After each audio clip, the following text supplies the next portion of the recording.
What type of furniture do you have on the back porch there, John? It's a great question. I got, I don't know. Maybe I need to hit up the folks over there. I got some chairs, got a rocking chair, I got a hammock, got a table. I got a lot, but I don't know what kind it is. I'm picturing John Whittle in the hammock on Sundays, typing up his On All Things column. I would probably be taking a nap. In this heat? It's nice here. Yeah, it's not bad right now. No, it's been great. No, if it's 100 degrees, I ain't even coming out here. No. This happens. This happens from time to time. It also happened last year, if you remember. Football camp gets here, and you get a little fake fall feel in the state of South Carolina, and then it heats back up again, and then it cools down about 2 weeks too late. For sure. We always get that fake fall, and we're in that for a while. We're not supposed to get back up to 90 degrees for another week. And then I'm sure it'll be back up to 100. It'll just skip 90 and go straight to 100. But that, we've been in South Carolina for a while. We've learned to deal with it.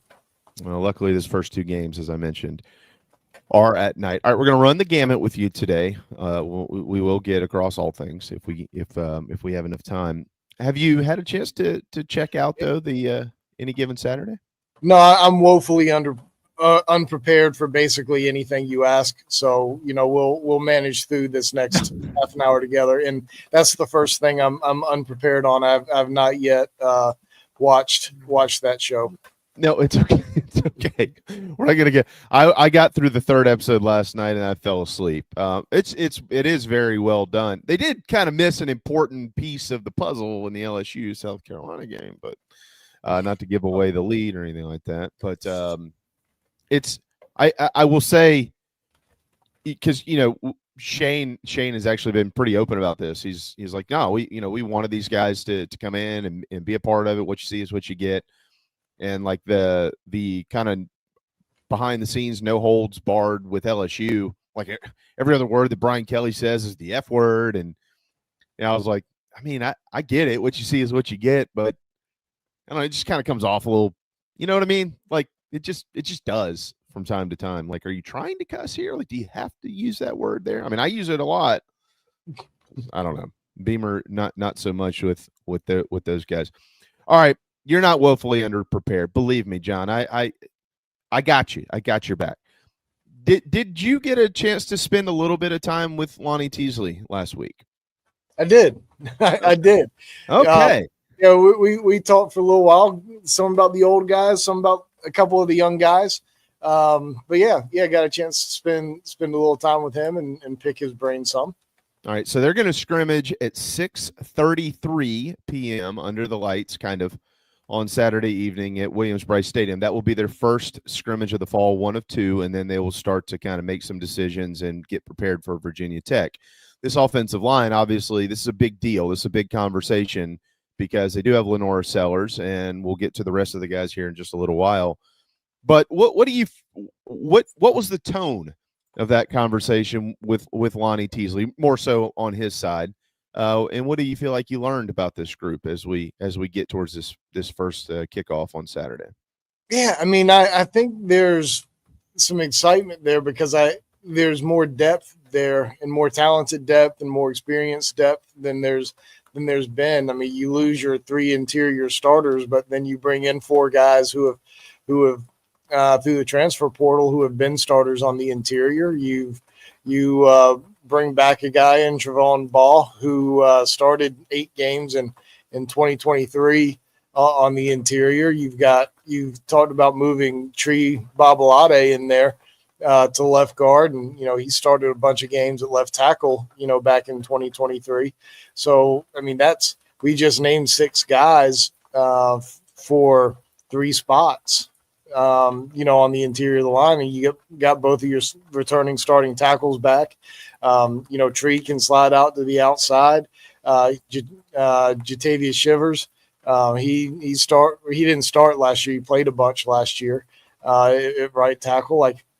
you start looking at these things, and like South Carolina should have a good offensive line. I know it feels like we say that every year, and sometimes it's better than what it appears. Sometimes maybe a little bit worse than what we thought going into it. But there's really no excuses this year. Plus, you've got a quarterback that's going to help make the offensive line look good.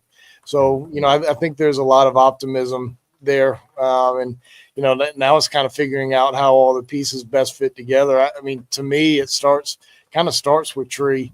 If you think he's one of your 5 best offensive linemen, what's the best combination of getting him out there? And that was one thing that Lonnie said to me. He said Tree doesn't care where he plays. He doesn't care if he plays guard or tackle. He just wants to play. And that's obviously a something you would expect a coach to say. But if that's something that's true, then that to me goes a long way in helping what could be a really good line and trying to figure out who fits best where. Well, if it's not true, they generally just don't say it. They how coaches are. They if that's not something that needs to be discussed, they won't go that far. We have seen we were talking to John Strickland yesterday and kind of reminiscing when he played 20 plus years ago, and the group of it was back then it was the most consistent that I could remember it, as far as the next year, well, this is that group. The next year, this is that group. The next year, I mean, they had 3 or 4 years there where the offensive line really wasn't much of an issue for the Gamecocks. And then you had a couple of years during that stretch when Connor Shaw was the quarterback and Stephen Garcia as well, where, I mean, they had a couple of things that they would kind of need to develop and get cleaned up. But it was okay. Besides that, you've had some one-offs here and there where it's been okay or it's gotten better as the season has gone along. But, historically in this league, John, as you well know, South Carolina isn't a program that's known for its offensive linemen and their production. But they have recruited well at this position. There's no doubt about that. They've certainly signed some guys who are, by the rankings, 4- and 5-star players and things of that nature. But they've also signed some blue-collar guys that have come in and developed. A name that has come up to me twice now is Shed Surratt, the pride of Gaffney. He's a large human. They've got him listed around 6'4", 336 pounds. I don't know what he actually is weighing in at now. Have you heard anything about, or how much have you heard about him and some of the other young guys and their potential roles?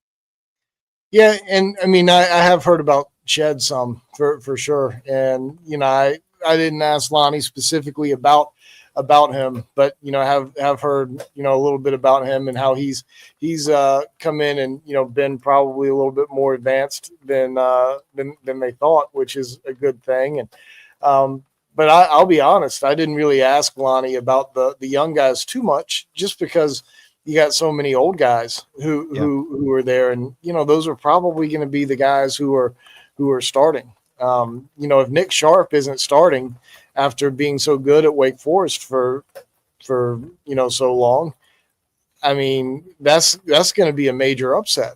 And if Tree is starting on the interior, then Nick Sharp may not be starting. I mean, you got Boaz Stanley at center and Trevon Ball in there at right guard, and I'm certainly not trying to downplay any of the young guys and their talent level or ability, but I'd be really surprised if any of the freshmen coming in don't redshirt. Okay. We were talking to Shane Beamer the other day, and I asked him, how do you define Mike Shula as an offensive coordinator? One of the things that stuck out to me that he said was that he is able to simplify for Lenora Sellers. And I didn't get a chance to follow up on that question, as kind of Mike and I were going back and forth, and Shane only had a certain amount of time, John. But I do wonder, does simplify mean, like, is it just for the quarterback, or are we simplifying everything?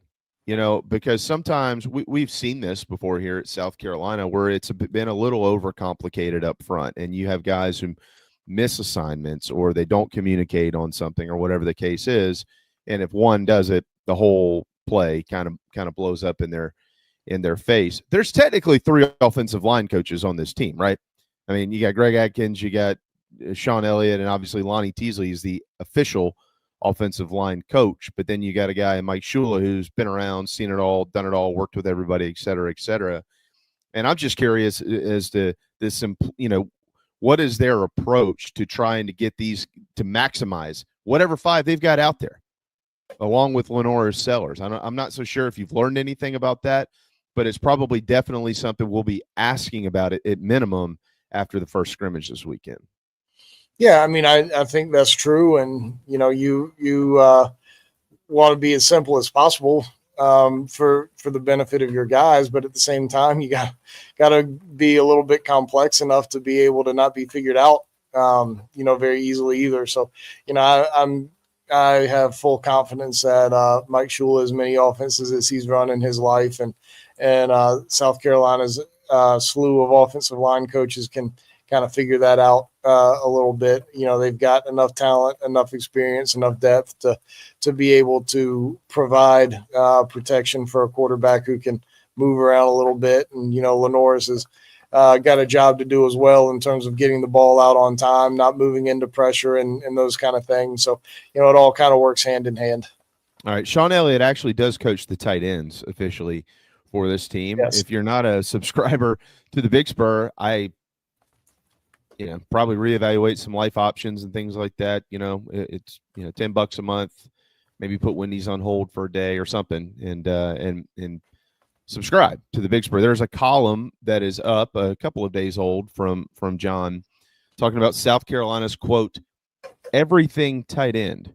Who is that, and what does that mean? Well, some guys they like to refer to as good blockers, and some guys they like to refer to as good pass catchers. And Michael Smith is a guy who can do a little bit of everything. He can mix it up in the from a blocking standpoint, be it in the run game or in pass protection, or he can go out and catch you a 25-yard post down the field. I mean, he's that powerful. He's that smart. He's that athletic. I mean, he's that good. And I could tell last year just kind of when he played and what they were calling. They really liked him, and I understand why. And he made some freshman mistakes last year, and so forth, and that's to be expected. But you could just tell the way they were using him, how highly they thought of that guy. And after playing so much last year, and after having a really good spring and summer of workouts, I think that's the guy. And I think he's got a chance to have a really, really big year. I think that we've all been under this assumption, maybe, John. I don't know about assumption, but the early thoughts on this group. Number one, it is a pretty talented group of guys. That's first and foremost. I mean, I think Mo Brown is a dude who can we pat ourselves on the back just a tad, just a little bit? Brown this time last year, nobody was talking about Mo Brown. JC and Phil and myself were, and he ends up earning a scholarship. Blocks that punt. And all this. All of a sudden, he's a very popular dude in Gamecock country, right? And he's a very likable guy. His story is awesome. He's a great kid. His family's phenomenal. There's a reason why South Carolina wanted him, and they got him. Brady Hunt clearly returns, and he's healthy. You bring in Jordan Dingle from Kentucky as a transfer. And what I'm getting at here, you got some young guys obviously in that room who are talented dudes. But what I'm getting at is, I think the perception was that Michael Smith is more of a, he's the guy who's going to run some routes. He's going to catch some balls. He's going to be a flashy type dude out there, maybe kind of similar to Jared Cook, if you will, something like that, or like Busta Anderson. Probably a better athlete than Busta, but you get my point. Not really the Wesley Saunders beefy tight end or the Hart Turner or the Andy Boyd, or pick whoever you want, who's going to kind of stick his nose in there and be good in all phases of the game offensively. But if that is true, if he is kind of Mr. Everything at that position, and that's what he's willing to do, he's going to take some PT away from somebody somewhere. You know, if he's able to do all these things, all of these guys probably there's only one ball and there's only 11 guys, right? So we've kind of been under this assumption that, well, this guy probably does this better and this guy probably does this better. But if he's doing it better than all of them, he's going to be playing a lot of football. And in my opinion, and I'm leaning on the guys that actually know offense that we talk to around here, Perry and Pat, and Steven and Flint when he shows up, and Strickland and those type guys. If you've got a tight end and you don't know what he's actually going to be doing when he's in the game, that's a valuable lesson or valuable for sure. tool. For sure. I think it gives you it you can lean on that guy when you need to. When he's playing well, you know, he can be out there doing whatever you want him to. And I think at times that, you know, South Carolina has gotten stuck in that rut of, you know, this guy does this, so when we do that, we're going to put him out there, and, you know, same with other people. And that's, I mean, Nate Atkins got caught up in that. I mean, that's the most obvious example, right? Like, you know, they used him out there to block, whether it was in the run game or pass protection. And, you know, they didn't figure out until later in the year that, you know, oh, he can catch passes too. Okay. So yeah, but these, I mean, you ran down the list of the guys in the tight end room. That's a really, really talented position. You know, South Carolina at times has run a ton of 2 tight end sets, and, you know, the talent there can certainly warrant having a couple of guys out there often.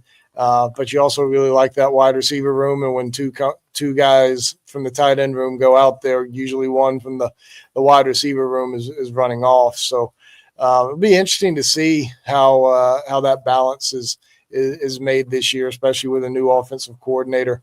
You know, we watched Josh Simon last year play so many snaps and play so well over the course of the year. I think even with Michael being so all around talented, I still think you see a little bit more opportunity for some other guys as well. But, you know, I guess we'll see. The young guy, by the way, Mike Tyler, kind of a clone a little bit of Michael Smith. And don't want to go any further. My man Reno Rome. Don't forget about old Reno Rome. Okay, he's got a career in the adult industry once his football time is up. Just with that name, I mean, come on. All right, Joe D. Camillus. I mean, you know, we did hit on it a little bit with Coach Beamer the other day. He obviously brought it up at SEC media days that never been in a position like this. Man, we're replacing literally everybody from a special teams standpoint to an extent. You know, Nick Harbor and Jelon Kilgore, they've had some experience returning punts and kicks and things of that nature. But did you spoke with him about maybe finding a kicker in the portal? That was kind of a sexy thing at one time. It was kind of a popular talking point. Oh, they're going to find a kicker. They're going to find a kicker. What do you say about it? Yeah, you know, I asked him specifically about it. I'm pretty sure it was down at the bowl game down in Orlando that we asked him if he was gonna look into the portal, and he said, yeah, we're gonna look and see what's out there. And I'm pretty sure that was down when we were at the bowl site when that happened. But you know, they didn't end up doing it, obviously. And, you know, I asked him about the decision, and you know, he basically told me that, you know, they evaluated what they have and compared it to what they had in the portal or what was in the portal, and they liked what they had better than what was out there. And, you know, if you go get a kicker out of the portal, I don't want to say it's exactly like going to get a quarterback, but, you know, you've really got one kicker. And if you go get a kicker out of the portal, you're not guaranteeing the guy the job, but pretty much.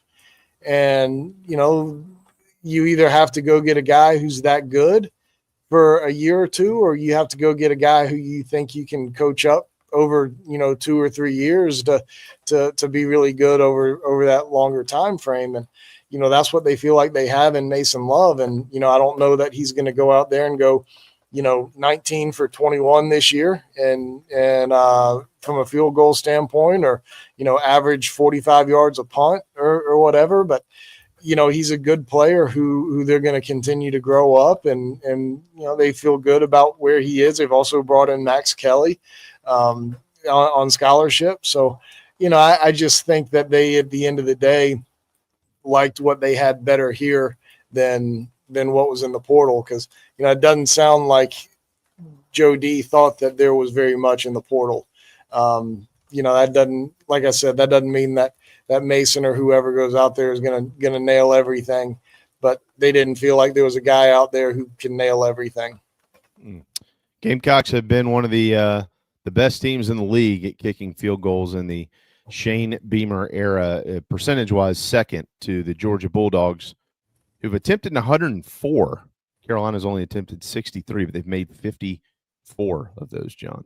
I mean, I'm trying to think back and trying to remember a year where South Carolina wasn't good on special teams. And it's been like a really long time. I think folks were a little down on Alex Herrera last year, which, he missed a couple of big kicks for sure. And I think he would probably tell you that. But he hit a pretty high percentage of his kicks in general. You go back to Ryan Suckup, Spencer Lanning, Elliott Fry, Parker White. When was the last time South Carolina really struggled in any facet of the kicking game or punting game? It's been a long time. Basically, we've been blessed around here for quite a while on special teams. And, maybe there's a year coming up, maybe it's this year, where South Carolina is not one of the best in the league at some of those things. But, South Carolina's been pretty damn good around here from a kicking and punting standpoint for, since I've been in school. Yeah, I know. You mean Lanning Spencer. Spencer Lanning Spencer. I know. And prior to that, my man Josh Brown, who would openly tell you of all the dudes you just mentioned, he had the weakest leg of all of them. But he made that one against Tennessee. Yes, he did. by the hair of the crossbar's chinny chin. It did go over, though, officially, as we all well know. Yeah, look, to your point, the reason that like a lot of people, I think, view special teams last year as kind of a poor year, and most notably it's because of the big kicks that weren't made by Alex Herrera. Had those gone through, I'm not so sure that it would be viewed that way by a lot of people. But in saying that, the point that you just made is spectacular. What we're all basically saying here is the bar is really, really high at South Carolina when you participate in special teams, when you're a kicker, when you're a punter. I mean, you think about we just named the kickers. I mean, you talk about punting the football. I mean, the ball goes a long way when they do that. And I mean, you think about the Clemson games. I mean, 2022, Kai Kroger won the game. And with all those punts, I mean, he had like 1,000 yards punting in that game or something crazy. Not 1,000, but you get my point. So the bar is so high here, and the expectations are so high now. But I will say this. Is it a concern? Of course it is. We haven't seen it. But you can't handpick two better guys in college football to have to deal with that problem than Joe D and Shane Beamer. Maybe you could throw Pete Limbo in there, and he's not here. Of course you can, actually. So two of the best three out there are here working on it every single day. I mean, that's all you can ask for if you're in this situation. Mm-hmm. And, Alex Herrera was 15 of 21 last year. That's almost 75% of makes. He missed a 51-yarder against Alabama. That ain't a chip shot, folks. You want your guys to make them. That ain't a chip shot. The one he missed against LSU was 49 yards. That ain't a gimme kick. His other misses were against Ole Miss. Nobody could do anything right in that game last year. And he missed one against Vanderbilt from 42. I just I understand that he was a step back from what's been around here in South Carolina, but he wasn't bad. He wasn't bad, folks. I'm not gonna. And they didn't score touchdowns on special teams last year.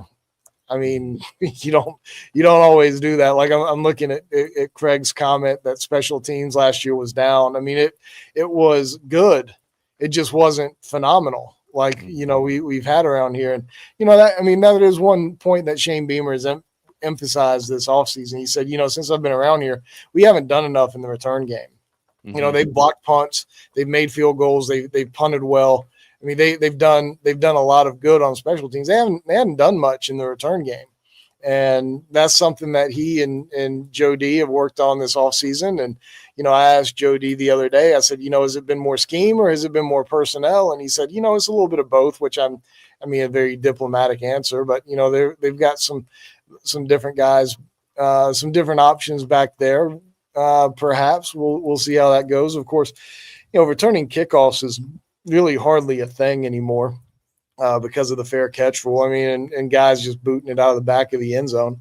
To me, kickoff returns aren't a big deal one way or the other. It's nice to break one, but punt return game be nice to be a little bit more dynamic there. So we'll see what happens. Who wins that job? Jelon Kilgore was basically the punt return safe guy last year. They leave him back there and when they left the defense on the field. So we'll see how all that comes together.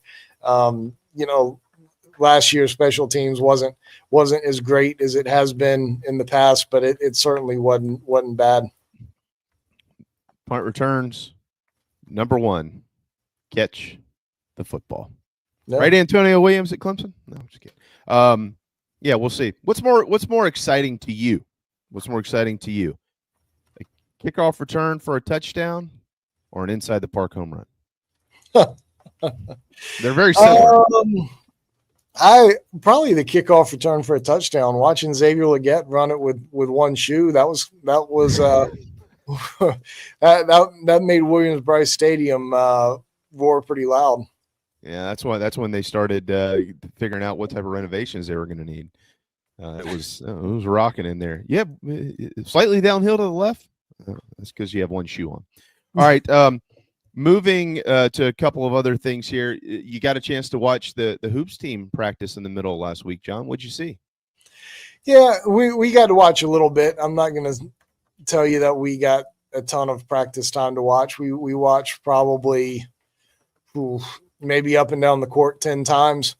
So not a ton, but we got to talk with the newcomers afterwards, which was nice. I thought Eli Ellis was the guy who stood out to me the most. The first thing he did was he was in there battling for a defensive rebound and scrapped around enough in there with the big guys to get it knocked out of bounds and his team's ball. Didn't get the rebound, but was in there scrapping for it a little bit. And, then his team missed a couple of shots and wasn't scoring. So he just took the ball and, tried to take over, create and make something happen. And, he finished with a couple of shots in the lane, one a little fadeaway over, I think it was Mike Scherer, the Shark. And Sharav jumps. Yes, Sharav jumps and finished, I believe it was around Elijah Strong, maybe around the rim, finished the layup. But I thought Mike had a couple of really nice passes in there, had a nice little no-look pass to Hayden Asimian for a wide-open dunk on kind of a ball screen defense mess up. It was I enjoyed watching it. It was just good to get out there and see some basketball. I'm not sure I can sit here and give you a great breakdown of what that's going to mean for how many SEC games South Carolina is going to win this year. That schedule comes out today at noon, by the way. Yep. So we'll see how it all comes together. But it was nice to get out there and talk to some folks and watch them go up and down the court a few times. I thought Hayden Asimian and Abu Yarma both looked bigger and more physical and well prepared than maybe I thought they'd be. But I guess that really shouldn't come as a surprise given the level of basketball they've been playing over at OTE and at the prep school, Moravian Prep. Both of those guys, looked really good to me. And of course, being teammates with Eli Ellis at that level too. So, Michi wasn't out there yet. Kreese Desendoko wasn't out there yet. So there's still a couple more pieces to add when those guys get back in a couple of weeks. All right, probably not really a fair question to ask, but I'm going to ask it anyways. Lamont Paris has mentioned on our program a couple of times basketball IQ. Do you have a read on the basketball IQ of this group overall, just after seeing a little bit? I would say more in talking to people versus like actually watching them. I don't know how much I could get the basketball IQ down, even if I were smart, from seeing that little. But I know that they really like Elijah Strong from that standpoint. You can see it with Mike, Mongolian Mike, and I know from just talking to folks over there that they really like the basketball IQ from that standpoint. Kobe Knox is one of the hardest workers out there in terms of on the defensive end. But, when you're talking about the film room and, being just kind of a basketball junkie, those are some guys who certainly stand out.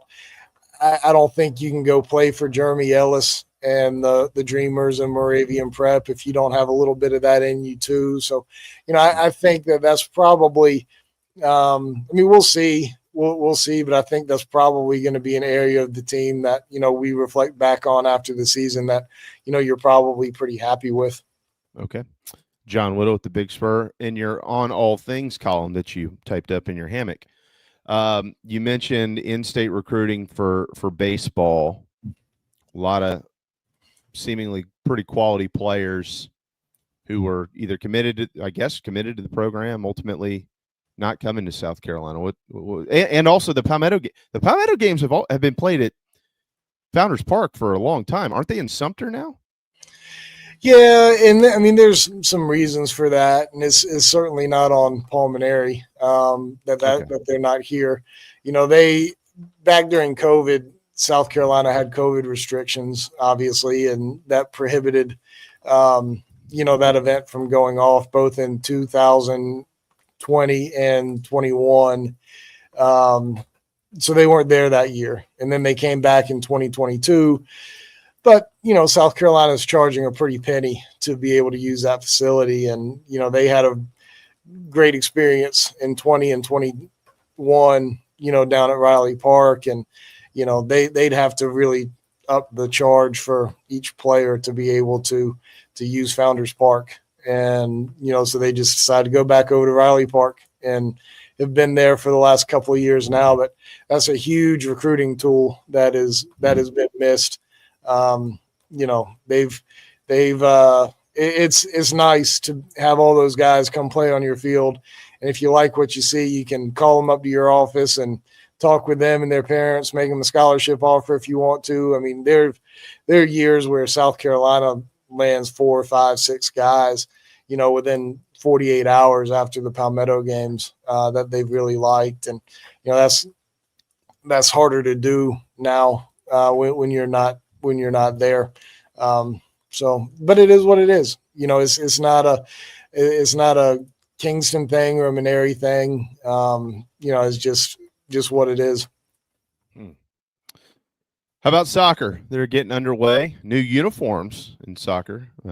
Our buddy Kyle Lipsy told us about those last week, and then like 2 hours later they debuted them. Are you gonna buy a jersey? I know you can't wear it in the press box when you're covering soccer, but you're a soccer guy. No, those look good though. Those look good, and we actually have media today with Tony Annan and those guys. They're Tony and a couple of guys are talking today at 3:00, and then practice is open from 5:30 to 6:30. I'm looking around; it's wet. I don't know if they'll actually practice out there or not. But got that today, and then they have their first exhibition on Saturday up at NC State, taking on the Wolfpack. Shelley Smith, they had their first exhibition game this past Sunday up at Furman and won that game 3-1. So Shelley and her girls off to a nice start. They played Duke, I think Friday at Stone Stadium in another exhibition. It's getting rolling around here. It is getting rolling. The fall semester is set to go.